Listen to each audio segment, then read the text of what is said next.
Hello and welcome to Skyline, ladies and gentlemen. I'm Driti and tonight we have a packed show because if you are an Indian student who is dreaming of America tonight, or an H-1B worker who's already living there, an NRI managing money across countries, a parent who's waiting to reunite with your child, or somebody planning a future in Canada, there is a lot that you need to know tonight. We are looking at 17 stories. Yes, 17 stories that connect America, India, Canada, and the wider Indian diaspora. 17 stories, one diaspora, and one very important question. What do all these changes actually mean for you? So let's start with the first one.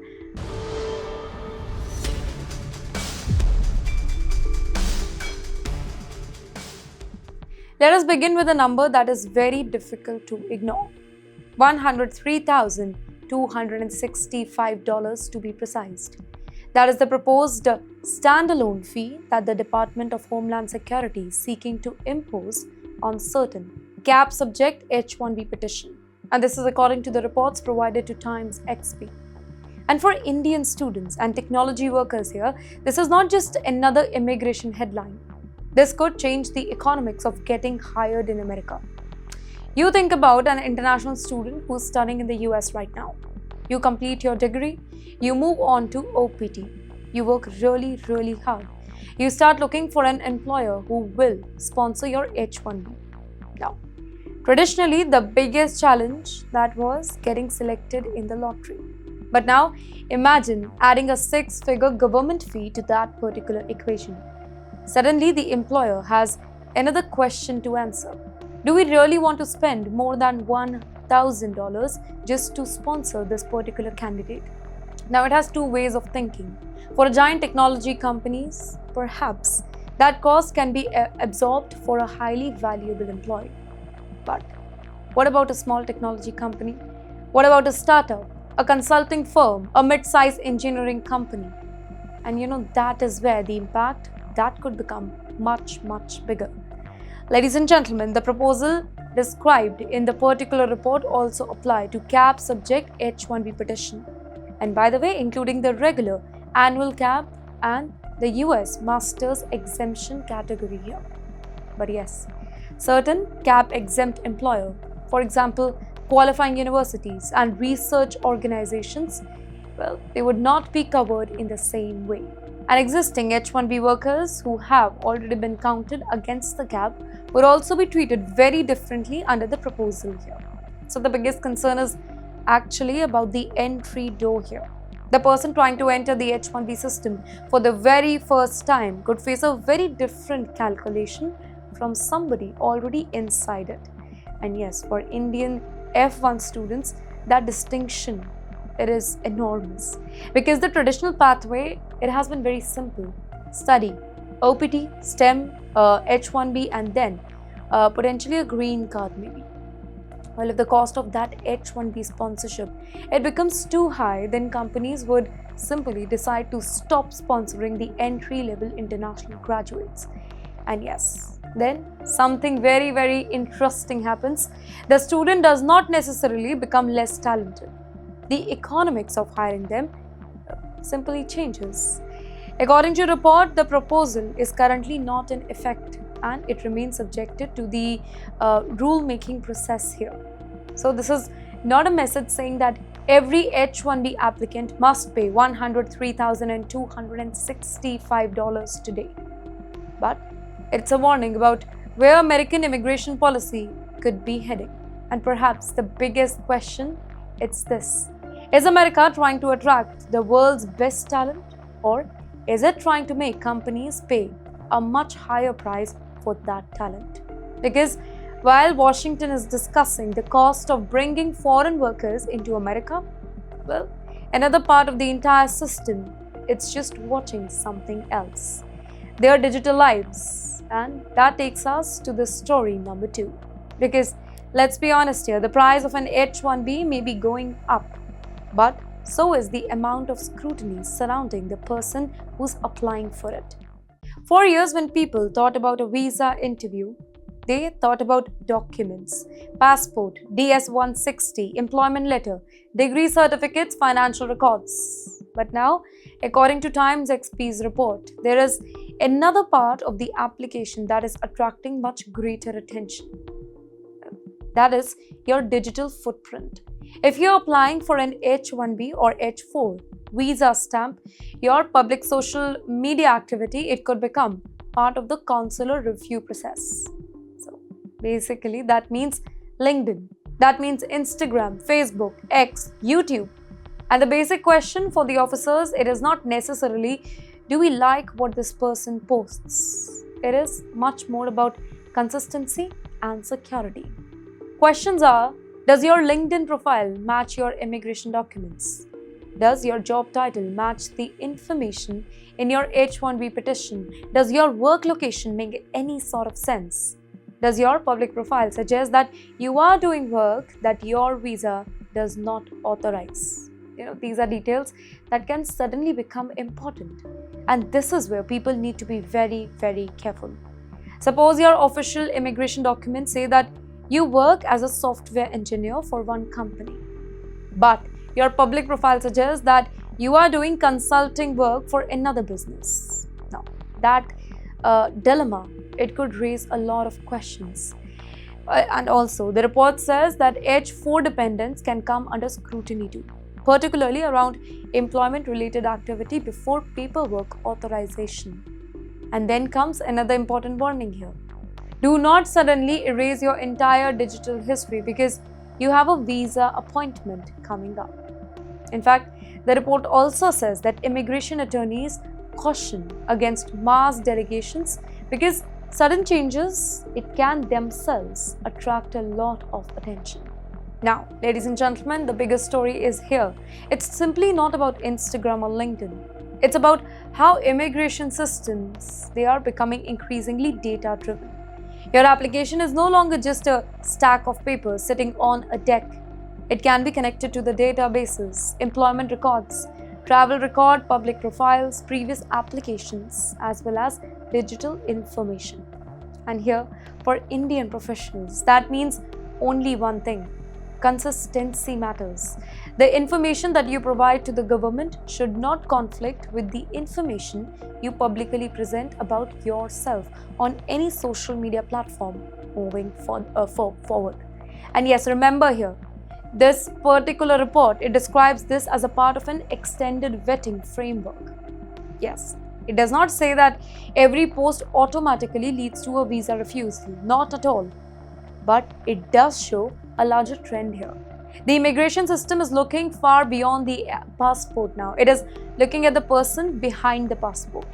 And yes, when applicants are learning that their digital footprints can matter, in the meantime, USCIS is also changing how it may deal with the paperwork that is incomplete. You know why? Because sometimes one missing document, well, it may no longer mean please send it later on. It could mean something much more serious. Well, from your Instagram profile, we now move to your immigration profile because USCIS is preparing to give officers much power to say no. Can you imagine spending months preparing a green card application? You collect your documents, you get your medical examination, you arrange translations, you collect birth certificates, marriage certificates, employment records, tax documents, and then you finally submit everything. Yes. And then you realize something is missing here. Well, ladies and gentlemen, for years, applicants often expected USCIS to come back and say, please provide this additional evidence. And that is where a request for evidence, RFE, it could become very, very important. According to TimesXP's report, a major USCIS policy shift, it has restored greater discretion to the officers to deny certain incomplete or deficient applications without first giving the applicant that particular opportunity. The policy is described as PA 2026-05. It's therefore extremely important. Basic idea? Simple. Do not treat an immigration filing like a rough draft for you, because an application that is missing critical initial evidence, it could face a much faster negative decision. Can you think about the kind of mistakes people can make here? A missing medical form, well, an uncertified translation, a missing civil document, a mismatch between employment documents, or a gap in supporting the evidence. These may look like minor administrative details to you, but in immigration, administrative details, it can become very, very serious. And for Indian technology workers, this matters particularly in green card filing. You know why? Well, a person may have waited years for their priority date. They may have built an entire career in America. In the meantime, their spouse may have a job. Their children may be in school. Their home may be in America. And then the immigration application itself, that becomes a weak point for them. Well, adding more, then the whole report also says that the policy can affect certain pending cases and filing from August 5th, 2026 onwards. That makes the message even more important, by the way. Don't assume that because an application was already filed, nothing can change now. Ladies and gentlemen, immigration policies evolve. USCIS changes internal guidance, and the standard that is applied to an application, that can change with it, and that too overnight. And yes, hold on for a second. This does not mean that every incomplete application will automatically be rejected here. But it does mean that applicants and their lawyers have less room for careless filing now. And wait, here's the irony. The US immigration system, it is becoming more expensive. It is becoming more data-driven. It is becoming more demanding. And now, according to this particular highly researched report, even wages are being pushed upwards. Which, by the way, brings us to another major question here. Could America make foreign workers more expensive to hire? Why? Because if the visa itself becomes expensive and the paperwork that becomes trickier, then the next battle, it is about the salary attached to that particular visa. Here is a policy change that sounds positive at first. Higher wages? Who would complain about that? But you know what? For foreign workers, the answer, it is much more complicated. According to TimesXP's report, the Department of Labor has proposed a major overhaul of prevailing wage level for H-1B, H-1B1, E3 and perm workers, and yes, the proposed number, significant. The level 1 wage benchmark, it would move from the 17th percentile to 34th percentile. Level 2 would move from the 34th to 52nd percentile. Level 3, it would move from 50 to 70, and level 4 would rise from 67th to 88th. Now, why should anybody care about these percentage? They should, because behind every percentage is a salary, and behind every salary is an employer deciding whether it can afford to hire you or not. You know what, the larger technology companies paying more, it may be manageable. But imagine a smaller company trying to sponsor a foreign graduate. The employer may suddenly needs to offer thousands of dollars more each year. In fact, the report estimates increases roughly $14,000 to $20,000 annually across many technology and corporate roles. Well, that changes the hiring conversation entirely, right? A company that previously said, yes, we can sponsor this candidate, may now say that the position is no longer financially viable. And ladies and gentlemen, this is where the policy creates a strange contradiction here. Higher wages can protect foreign workers from being underpaid.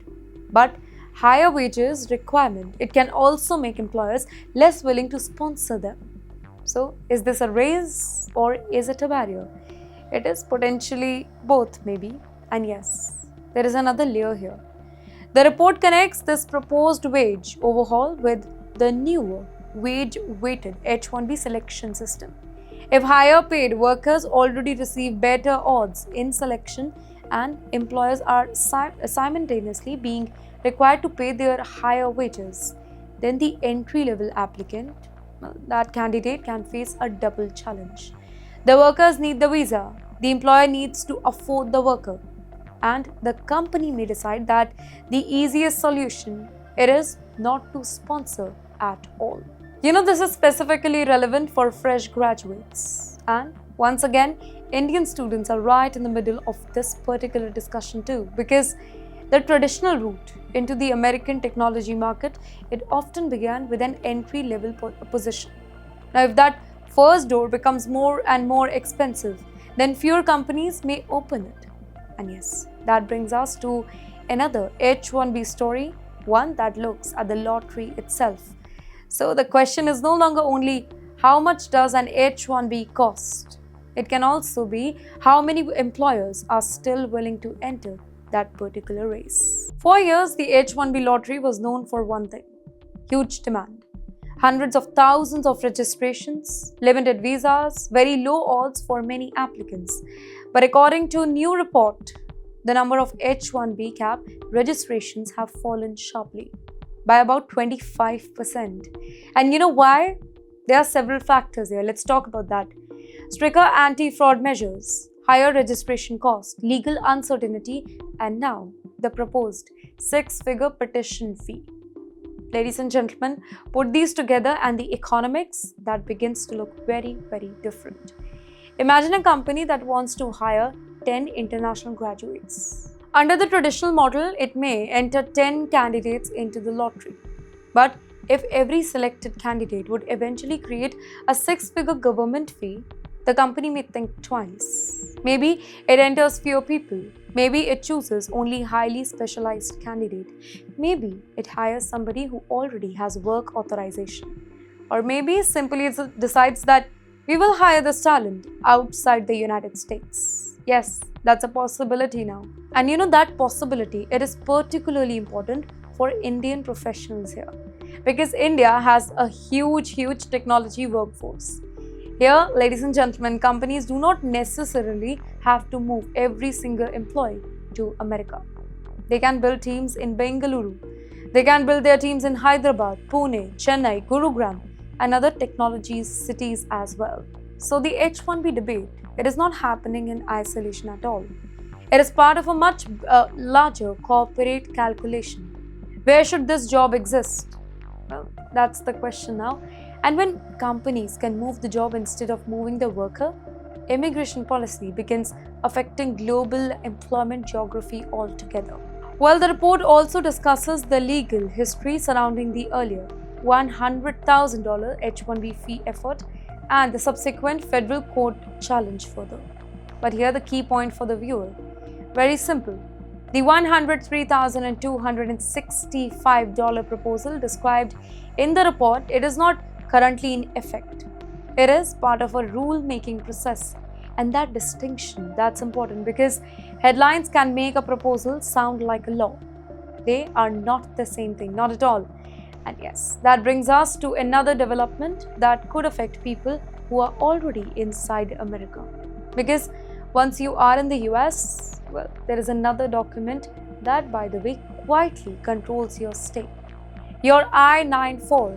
And if the H-1B lottery determines who gets in, the I-94 determines something just as important. How long are you legally to stay in the United States? Now, this is a story every Indian family visiting America should understand. Imagine your parents are visiting you in the United States. They have a valid 10-year B1, B2 visa. They arrive, they spend time with the family, they go shopping, they attend a wedding, they visit their grandchildren, and then, well, they return to India. Here, everything is fine, right? Or at least they think it is. And yes, then an email arrives. You have 10 days left before your authorized stay expires. But your parents, they are already back in India. The question is, what happened? According to reports, US Custom and Border Protection, it is expanding digital compliance tool that is linked to I-94 record and automated overstay alert here.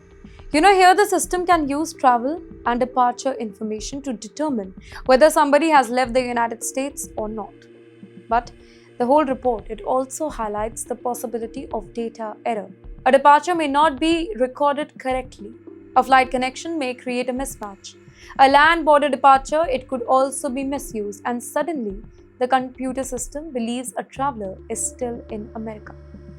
That creates what reports call it a kind of ghost overstays. That's right. And this is where the distinction between a visa and an I-94 that becomes extremely important. Your visa may be valid for 10 years, but that does not mean that you can stay in America for 10 years. Well, here the visa allows you to seek entry. The I-94 records the authorized stay for that particular visit. So, if the I-94, it says that you must leave by a particular date, well, that is the data that matters a lot. And yes, the report also warns about the scams here, because whenever governments introduced automated emails, criminals, they do notice. Fake messages can ask people to pay overstay fines. They can demand credit card information. They can send links pretending to be government portals. So, ladies and gentlemen, people need to distinguish between an official government communication and a phishing attempt here.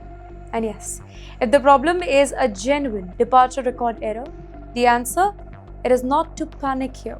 It is to verify the official travel record and gather proof that you actually left. Boarding passes, flight records, passport evidence, travel document, because let's be honest here, when a government database that contains an error, paperwork can become the ultimate proof.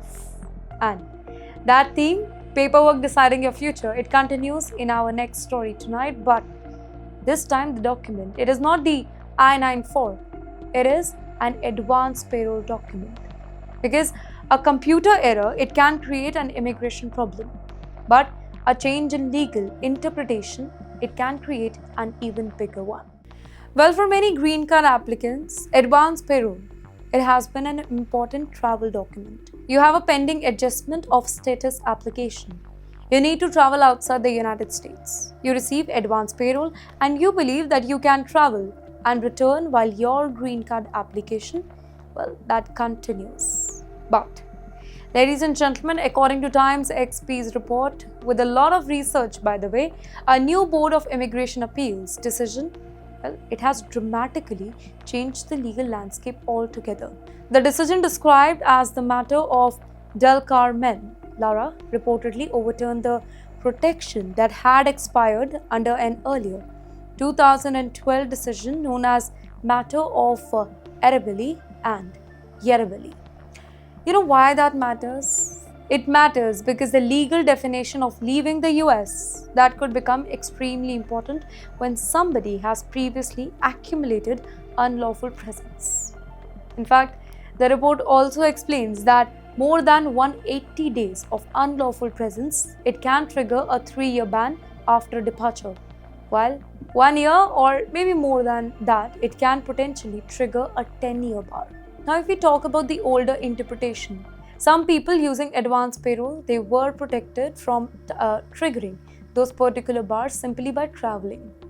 Well, the new ruling described in the report, it changes that understanding now. And this creates a very serious warning here. An approved advanced parole document that does not automatically ease your immigration history at all. That's a misconception now. Ladies and gentlemen, if somebody has a very complicated history of status gaps, overstays, or unlawful presence, international travel, it can become a much bigger legal question now. And that is why this is not a story where one simple piece of advice applies to everyone. Two people can both hold advanced parole. One may have a clean immigration history, another may have a long period of unlawful presence here. Well, their risk can be completely different. Adding more than the report, it also says the ruling applies prospectively, meaning that previous travel completed before the specified date, it may be treated differently. But for people planning travel now, message is very clear. Do not assume that holding a travel document that automatically means travel that is risk-free now. Well, immigration law is extremely fact-specific. Dates matter, status matters, previous applications matter, and sometimes one trip can affect an application that has taken years to build. So, before traveling internationally, somebody with a pending immigration case and a very complicated status history, they should get case-specific legal advice. You know why? Because this is not a situation where a social media post or a 5-minute online video can replace professional legal review. And yes, while some adults are worrying about international travel here, there is another group facing a completely different visa challenge: children. Why? Because traveling with advanced parole, that can become more complicated for some adults here. While even getting a visa interview for a child, it is becoming a big logistical challenge for the Indian families.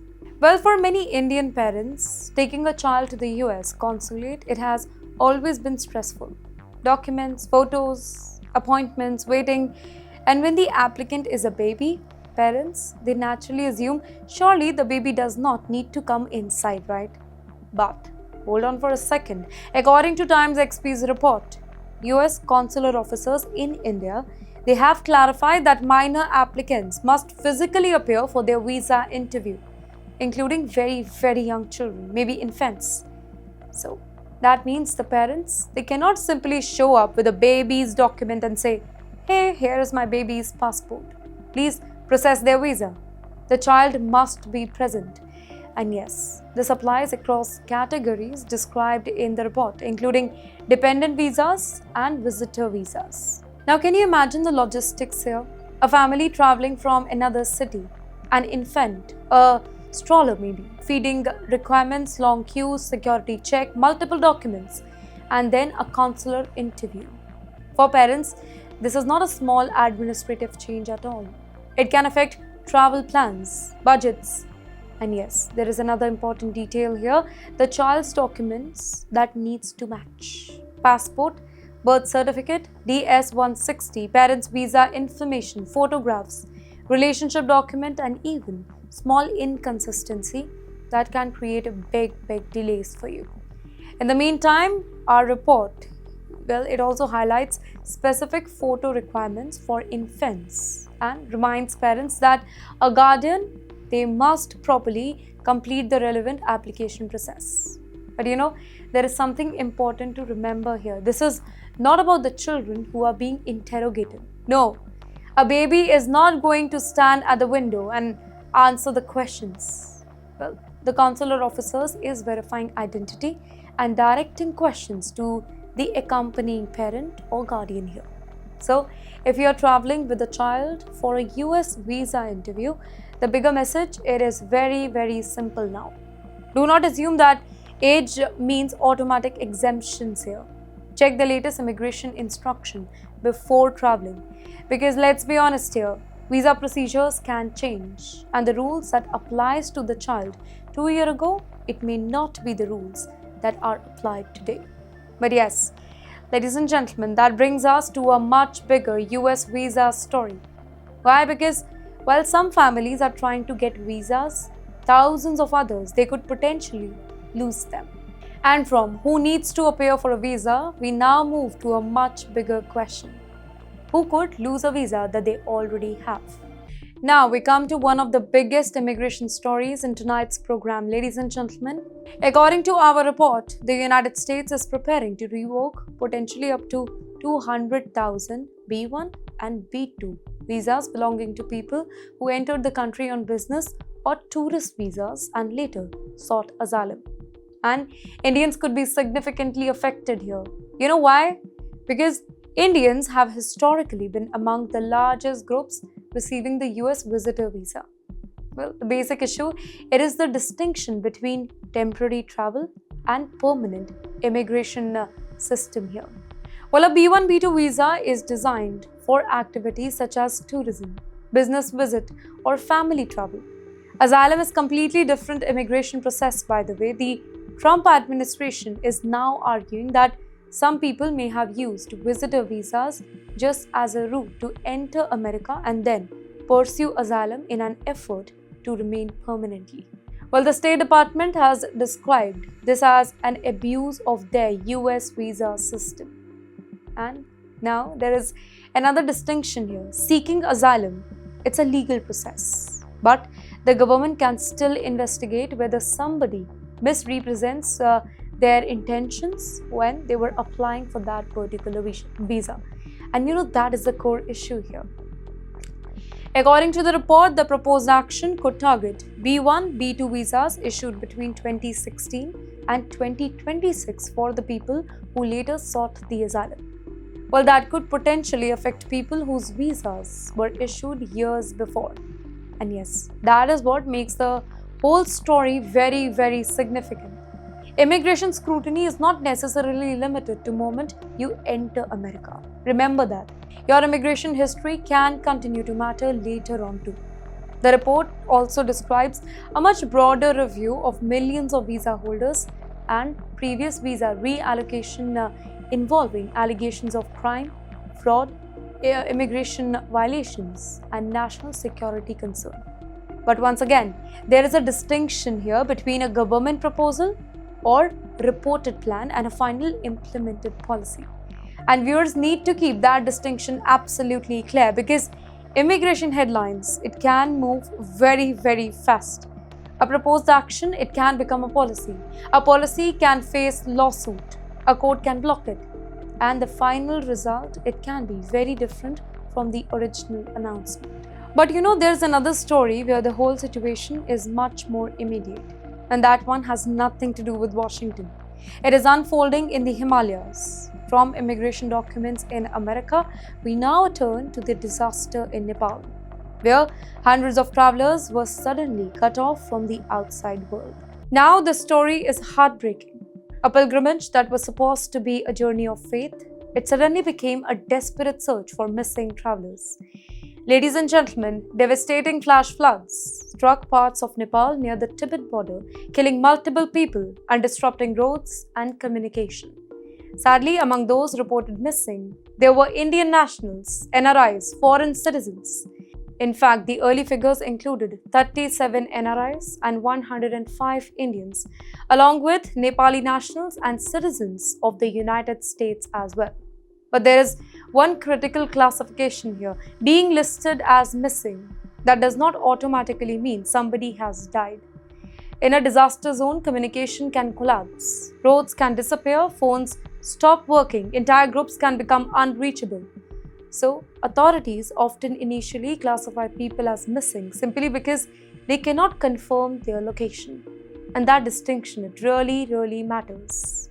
Now, ladies and gentlemen, if we be precise, besides the 105 Indians and 37 NRIs, there are 93 Nepalis, 3 US citizens and 12 British nationals, according to the figures released by Nepal Tourism Board, that are missing right now. Overall, there are 384 travelers, out of which 291 foreign nationals and 93 Nepalis who are reportedly missing. The people involved were connected to Kailash Mansarovar Yatra, basically one of the most sacred pilgrimage journey for many devotees. The route through the Himalayan region that is already geographically difficult. Then the flood hits. Roads were damaged, infrastructure was destroyed, communication networks were disrupted, and suddenly families thousands of kilometers away, they were left waiting for just one thing: a phone call. In the meantime, rescue agencies launched operations involving Nepal police, armed police forces, and the Nepal army as well. Helicopters were deployed. Officials began cross-checking the names with travel agencies, guides, and local authorities. And this is where a disaster becomes much more than a number. Every name on the missing person list represents a family. A mother waiting, a son calling, a daughter refreshing her phone, a sibling trying to find out whether their loved ones is safe or not. In the meantime, for Indians and American families, the whole situation becomes even more complicated when the traveler, maybe he's an NRI who's living abroad. Because now you have 3 points on the map: Nepal, India, and the country where the family lives. And one family, it can be trying to coordinate information across all 3 nations. And this is exactly what our next story is about. Because among those reported missing were an Indian origin couple who were traveling from America for the pilgrimage. And among many names on that particular list, one story has drawn particular attention, that of an Indian origin couple. Well, that couple is traveling from the United States. For Deepak Ahuja and his wife, Madhu Ahuja, what began as a pilgrimage became a terrifying disappearance. According to the reports, the couple, aged between 60 and 57, they were the US citizens and OCI card holders who had traveled from America for the Kailash Mansarovar pilgrimage. They were returning with their group when the disaster struck. Their last known location was reportedly Geirong, immigration facility in Tibet, near the Nepal-China border. Their phones were last detected around the morning of August 26th, and then the communication stopped. Now, can you imagine what that means for the family? You know your parents are traveling, you know the route, you know roughly where they were supposed to be, and suddenly you cannot reach them. There is no call, no answer. You call again, still nothing. Then you hear that a massive flash flood, it has hit the entire region, and their names are among those who are being reportedly missing. You know, that is a human reality behind every disaster reporting. We often hear numbers. 177 bodies recovered, hundreds missing, thousands affected. But families don't experience a disaster as a statistics. They experience it as an unanswered phone call. In the meantime, rescue efforts have already been complicated by the very geography of that place. This is the Himalayas. Roads can be washed away, bridges can collapse. Power, it can disappear. Telecommunication can stop, and reaching one isolated location, it can become a mission in itself. Authorities were working to trace missing travelers and evacuate people from vulnerable areas. But until contact is established, families remain in uncertainty now. And that uncertainty, it can be unbearable. For the Indian diaspora, Americans, for Nepalis, in fact, people from Britain. This story is a reminder that international travel, it comes with a unique layer of complexity. A person may live in America, hold an OCI card, travel on an Indian passport or a British passport or American passport, join a pilgrimage in Nepal, cross into Tibet, and suddenly several governments and agencies may become involved in finding one missing person. Borders are political, but disasters, they ignore the borders. And tonight's next story, it brings us back to another border that millions of NRIs deal with every single day. This time the border, it is financial. Because when Indians move across borders, their families and passports, they move with them. But so does their money, and that money can create a very different kind of paperwork. Now let's talk money here. If you are an Indian living in America and you still have financial accounts in India, this story is for you. Because the IRS may care about money that is sitting thousands of kilometers away, your Indian saving account, your NRE account, your NRO account, fixed deposit, certain investment account, foreign financial asset, these do not automatically disappear from the US tax system simply because they are in India. According to the reports, US persons with qualifying foreign financial accounts may have to file an FBAR or FinCEN Form 114 when the aggregate maximum value of their financial account crosses the relevant threshold. And the key word is aggregate. Not one account, all relevant accounts together. Suppose you have several accounts. One has $4,000, another has $3,000, then there is $5,000. If we see individually, they may not look very, very huge, but together they cross the threshold. And that is why people need to look at their entire foreign financial picture. And yes, then there is FATCA. FBAR and FATCA, they are not the same thing. They are two separate reporting systems. One does not automatically replace the other one. And that is a very, very common misunderstanding, by the way. And then comes the part that makes people nervous. Penalties. The US tax system can impose serious penalties for failure to comply with foreign account reporting rule, particularly when authorities determine that conduct is willful. That is why the whole report, it strongly emphasizes record keeping, bank statements, investment statements, in fact, foreign income record, exchange rate calculation, and documentation. Why? Because when it comes to foreign asset, the question that is not only how much money do you have, it is also Can you explain where it came from, what it earned, and whether you reported it correctly or not? Yes, there is an important point here. Many Indians become US tax resident after spending years in America. They may continue thinking of their Indian accounts as India money, but tax residency, it can create reporting obligations that follow the individual, not the bank account. And that is why NRIs need to understand their US tax status rather than assume that an account in India is automatically outside the US system. And now, after talking about money in America, we move to Canada because Canada is also changing its immigration strategy, and the latest numbers, they tell us something fascinating. India is still number one, but the gap is changing. That's right, from foreign bank accounts that can cross borders, we now move to people crossing borders. And Canada's latest immigration numbers reveal a major shift. Well, Canada has long been one of the biggest destinations for Indian migrants, be it anyone, students, workers, families, professionals.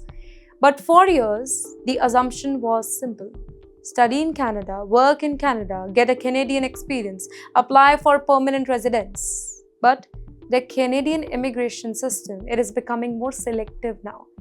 According to TimesXP's report, Canada admitted about 182,100 permanent residents in the first half of 2026. India remained the biggest source country, by the way, with more than 44,000 Indian citizens receiving PR. It's a huge number, by the way. But here's where the story gets interesting. The total number of Indian PR admissions, it may still be large, but India's share of overall Canadian immigration, that has been declining. And that tells us something. Canada is not necessarily closing the doors to Indians. It is diversifying who comes through the door and how they qualify. Well, the economic class is also behind this targeted pace, and according to the report here. And yes, that includes programs such as Express Entry and Provincial Nominee Program. At the same time, Canada is placing more emphasis on people who are already inside the country. People with Canadian work experience, people in targeted occupation, people who speak French, people who meet specific regional needs. And this is the major shift. Why? Because the old model, it was bring skilled people from anywhere in the world. The new model increasingly looks like bring people who already fit Canada's economic and regional needs. And that difference, it matters a lot to Indians who are applying from outside Canada. A person sitting in India with a good degree and strong English may still find the system difficult for their CRS score that is not competitive. In the meantime, somebody already working in Canada may have a much stronger pathway. And that takes us to the next story, ladies and gentlemen, because the numbers don't tell us that Canada is changing. They tell us where the pressure is building. And yes, if India is still Canada's biggest source of new PR, why is the traditional economic pathway slowing down? Well, the next set of numbers, it explains well. Now, let's go deeper into the Canadian numbers. According to the report, Canada's 2026 immigration plan, it includes a standard permanent resident target of around 380,000, with additional one-time initiatives taking the broader effective target higher. By the end of June, Canada had admitted about 182,100 permanent residents across the relevant category.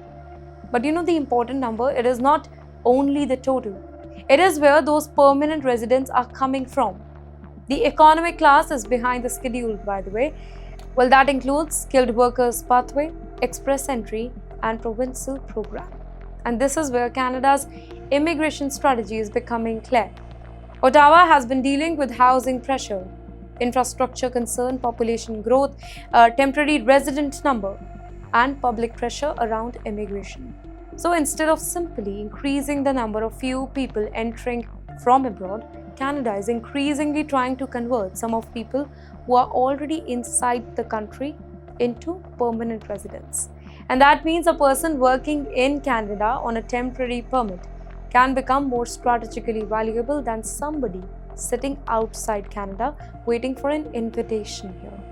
And this is why Canadian experience class that matters. If you already have Canadian work experience, you may have access to the pathway that an overseas applicant does not. And then there is another factor here, French. Canada has been increasing its focus on French-speaking immigration outside Quebec. And that creates another pathway for the candidates who can demonstrate strong French language ability here. So, the immigration map is changing. It is no longer simply degree plus English plus work experience is equal to Canada PR. The system is becoming more targeted. Occupation matters, province matters, language matters, Canadian work experience that also matters, and moreover, timing matters. Well, for Indian professionals, this means a strategy built 5 years ago may no longer be the best strategy today. And yes, there is another major shift that is happening within Canada's family immigration system, ladies and gentlemen, because while economic immigration is under pressure, family sponsorship is moving in the opposite direction. Canada may be tightening the economic door, but it is keeping another door widely open: family reunification.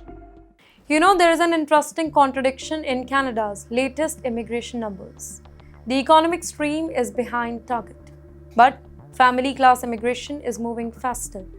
According to TimesXP's report, Canada admitted around 45,100 family class permanent residents in the first half of 2026. Now that includes spouse, dependent children, and parents or grandparents. And this tells us something about Canada's current immigration priorities. If you are already a permanent resident or a citizen, bringing your immediate family together, it can become an increasingly important part of the immigration system altogether. Sponsorship of spouse, for example, that remains a major pathway. But parents and grandparents face a very different reality tonight. Well, the report says the parents and grandparents program has been heavily restricted, with the government limiting new intake and managing existing applications through annual caps. So families are looking for alternative now. And one of those alternative is the super visa.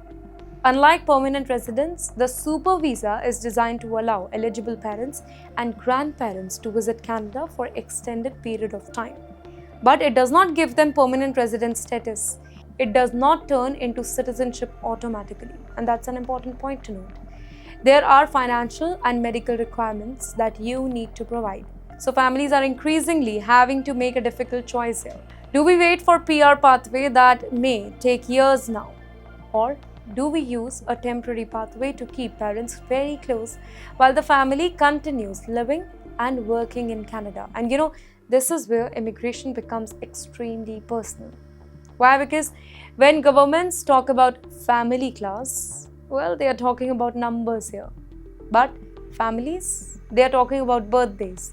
They are talking about festivals, children growing up, grandparents getting older, parents who are living alone, and that too thousands of kilometers away. So ladies and gentlemen, a change in immigration policy, it can have an emotional impact that never appears in a spreadsheet or any sort of record. And the Canadian government is also trying to solve another problem here. It wants workers who are already contributing to the economy. People already working, already paying the taxes, already living in communities. And that is why the system increasingly favors in Canada experience. And yes, that leads us directly to one of the biggest questions for Indian professionals.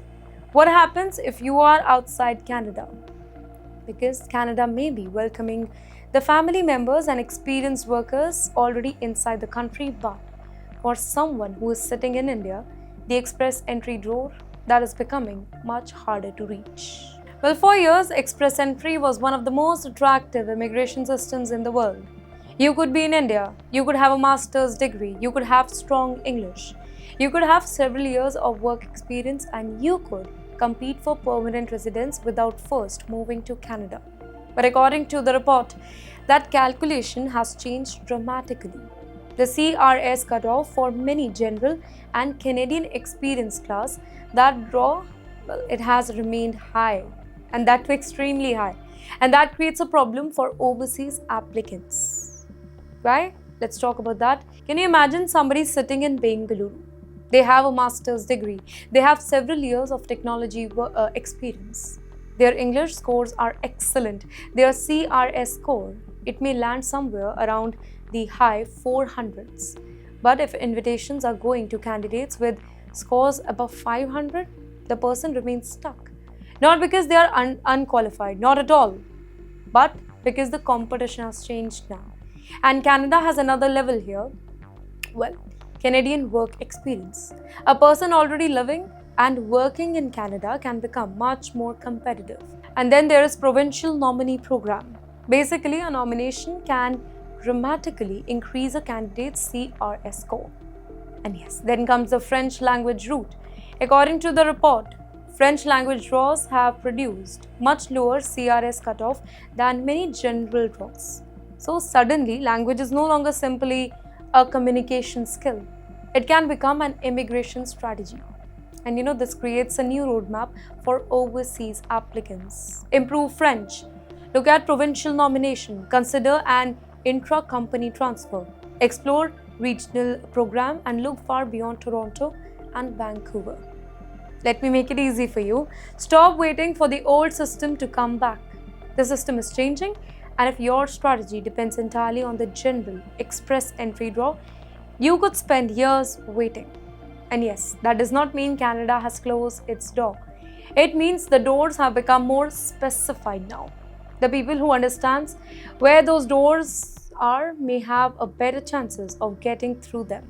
And yes, there is one final Canadian story tonight that puts all of this into perspective. Because India remains Canada's largest source country, but the percentage is now falling. The numbers are changing, and the old Punjabi-Canada migration love story, it is definitely entering a new phase. So after looking at who is getting invited, let's look at the bigger picture. Who is actually getting permanent residence and how India's share is now changing. Let's end our 17th story with the number that ties the Canadian story together. India is still number one. Well, according to the reports of TimesXP, India accounted for about 44,335 permanent resident admission in the first half of 2026. That is more than any other source country, right?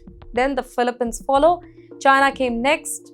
So the question is, why are we saying that Indian immigration story is now changing? It is changing because being number one in absolute numbers, it does not mean the old system is still operating the same way. The report, it says India's share of Canada's total PR intake, it is falling over recent years. In 2023, Indian admission were close to 140,000, then around 127,000 in 2024, and then 98,830 to be precise in 2025. Then the first half of 2026, it showed 44,335. So, India remains dominant, but the share is gradually cooling. And at the very same time, express entry admission have fallen. Canadian experience class numbers, they have fallen. Ontario and British Columbia have seen significant declines in certain immigration-related admission, and Canada is increasingly using targeted channels. Provincial nomination, regional programs, French language pathway. In Canada Worker Initiative, occupation-specific selection. Well, that means the old dream, just get a degree and apply, it is becoming much less reliable now. The new Canadian immigration strategy is about fit. Where do you work? What do you do? Which province needs you? Do you have a Canadian experience? Can you speak French? Do you have family in Canada? Are you already contributing to the Canadian economy? Well, these are the questions that are becoming more important now. Well, that has a direct lesson for Indian students and professionals, by the way. Do not build your immigration strategy around yesterday's Canada. The Canada of 2026, it is not necessarily the Canada of 2019. The US is not the America of 2019. And across both the nations, governments are trying to control temporary migration. They are trying to reduce abuse. They are trying to prioritize certain workers. They are trying to manage housing pressure. They are trying to attract high-value talent. government, and they are using technology and data to monitor the immigration more closely. So, in the end, what does all of this means? It means the Indian diaspora is entering a new phase, a phase where simply being highly educated, it may not be enough. A phase where your salary can matter, your occupation can matter, your location can matter, your digital footprint can matter, your tax record can matter, your travel history, your language skills, everything can matter. And sometimes your timing, most importantly, that can matter more than anything. Well, this was Times XP. I am Driti and I will see you in the next one.